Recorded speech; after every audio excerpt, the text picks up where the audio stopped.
किसान भाइयों नमस्कार। आज हम लोग चर्चा करेंगे कि धान की खेती में जब हम लोग धान की नर्सरी की रोपाई करते हैं तो उसकी शुरुआती 25-30 दिन में हम क्या ऐसा करें कि हमारी फसल में ज़्यादा से ज़्यादा कल्ले निकलें, हमारी फसल हरी भरी रहे, रोग मुक्त रहे और खरपतवार से मुक्त रहे, ज़्यादा से ज़्यादा उत्पादन प्राप्त हो। अक्सर शिकायत रहती है किसान भाइयों की, जब से रोपाई की है हमारी फसल हरी भरी नहीं हो रही, कल्ले कम निकल रहे हैं, तो कौन सी सावधानियां बरतें हम लोग। आज हम लोग इस पे चर्चा करेंगे कि क्या डालें, कितनी मात्रा में डालें और कब डालें, कौन सा उर्वरक डालें, तो उसमें जो है उस पर हम लोग चर्चा करेंगे। तो जैसे कि आप लोग जानते हैं कि जो हमारी उर्वरक है नाइट्रोजन वाली, फास्फोरस वाली, पोटाश वाली, इसमें से फास्फोरस वाली उर्वरक जैसे डीएपी है, सिंगल सुपर फास्फेट है, पोटाश वाली उर्वरक है म्यूरेट ऑफ पोटाश, इनको दोनों को हम जो है रोपाई से पूर्व खेत की तैयारी के समय खेत में मिला देते हैं और उसके बाद हम लोग रोपाई करते हैं। लेकिन रोपाई करने के 10-12 दिन बाद पौधे जो है, जिन पौधों को हम रोपाई किए रहते हैं, उनकी जड़ें जो है स्थिर हो जाती है, काम करना शुरू कर देती हैं, पौधे हरे भरे हो जाते हैं और लगभग 15 दिन के बाद, 15 से 20 दिन के बाद से उसमें कल्ले निकलने प्रारंभ हो जाते हैं। ऐसी अवस्था में हमको कुछ जो पोषक तत्व छूटे हुए हैं, जिनका प्रयोग हमने उस समय नहीं किया है बेसल ड्रेसिंग में रोपाई के पूर्व, उनका प्रयोग करना पड़ता है। नाइट्रोजन वाली उर्वरक हैं जैसे यूरिया, आपको जिंक सल्फेट की जरूरत है, जिंक की जरूरत है, और जब आप मृदा परीक्षण कराते हैं तो कुछ और पोषक तत्व हैं जैसे आपका फेरस है जिसमें पत्तियां सफ़ेद हो जाती हैं जिसकी कमी से, मैग्नीज है, बोरान है, सल्फर है, इन सब तत्वों की भी कमी कहीं कहीं देखी जा रही है। तो अगर हम इनका सबका प्रयोग भी समुचित मात्रा में उचित समय पर कर देते हैं तो ज़्यादा से ज़्यादा जो है कल्ले निकलेंगे और फसल जो है निरोग रहती है।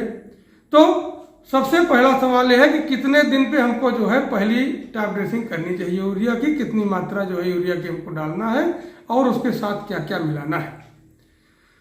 अगर हमारी मध्यम से लंबी अवधि की प्रजातियां हैं जैसे 120 से 30 दिन वाली, 40 दिन वाली प्रजातियां, अगर हम उसकी रोपाई किए हुए हैं तो पहली टॉप ड्रेसिंग में आपको जो टॉप ड्रेसिंग है 15 से 20 दिन के बाद हम लोग करते हैं और 20 दिन के बाद उसमें आपको 45 किलोग्राम यूरिया का प्रयोग करना है। अगर आपकी 90 से 100 दिन वाली, 110 दिन वाली कोई प्रजाति है तो उसमें आप 30 से 35 किलोग्राम यूरिया का प्रयोग करेंगे। यूरिया के साथ क्या डालना है?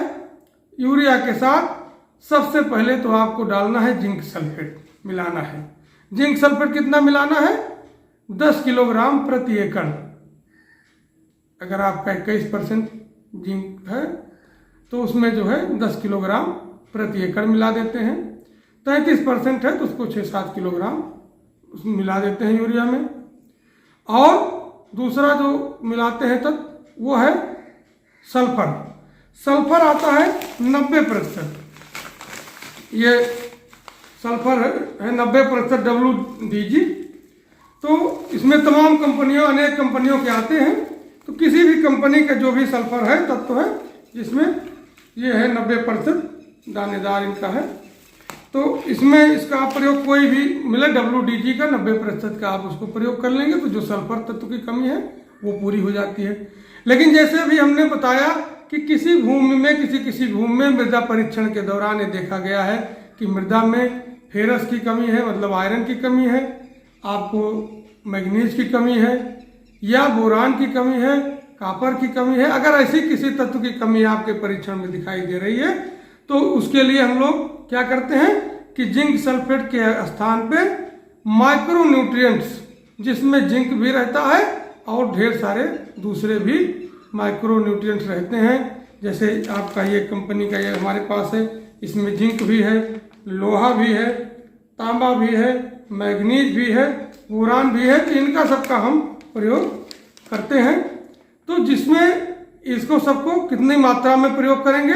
Urea 45 kilogram, 5 kilogram zinc sulphate जो 21% का, 5 किलोग्राम माइक्रोन्यूट्रिएंट्स तथा 4 से 5 किलोग्राम सल्फर जो है, सल्फर तत्व आता है जो 90% WDG का, उसका प्रयोग करते हैं। तो मिला के एक साथ में ही खेत में डाल देते हैं। उसके बाद जो भी हमारे खेत में पोषक तत्वों की कमी रहती है वो दूर हो जाती है, फसल हरी भरी हो जाती है, ढेर सारे कल्ले निकल आते हैं और वही कल्ले जो है, ज़्यादा कल्ले निकलेंगे तो वही ज़्यादा उत्पादन के आधार है। अगर फिर भी किसी प्रकार की कमी है, कोई दिक्कत आपको लग रही है, किसी प्रकार की आप कुछ और उसमें डालना चाहते हैं, तमाम किसान भाई हैं जो सागरिका का प्रयोग करने के लिए बार बार पूछते हैं, तो अगर आप सागरिका डालना चाहते हैं तो 25 से 30 दिन बाद, जब आप इसको डालते हैं 20-25 दिन के बाद, तो जब उसके 1 हफ्ते बाद जो है आपको अगर उसमें कोई ज़रूरत महसूस हो, कुछ कमी दिखे, तब आप उसमें सागरिका का प्रयोग कर सकते हैं। आधा लीटर सागरिका, 500 ml सागरिका को प्रति एकड़ की दर से, मतलब 150 से 200 लीटर पानी में उसको घोल के छिड़काव कर देंगे, तो जो भी उसमें ग्रोथ हार्मोन है, आपको जो है ह्यूमिक एसिड है, उससे उसकी पूर्ति जो है खेत में होगी और फसल को और ज़्यादा ताकत मिलेगी, ज़्यादा से ज़्यादा पैदावार प्राप्त होगी। इसी के साथ जो है, अगर आपको कोई और समस्या हो तो आप कमेंट बॉक्स में आके अपने कमेंट लिख सकते हैं। कोई सलाह लेना हो तो आप उसमें कमेंट कर सकते हैं। किसी प्रकार की कोई जानकारी हो या जो हमारे बताने में कोई चीज़ आपको न समझ में आई हो तो आप उस पर कमेंट लिख देंगे, उस पर जो है आपको उसका जवाब दिया जाएगा। धन्यवाद।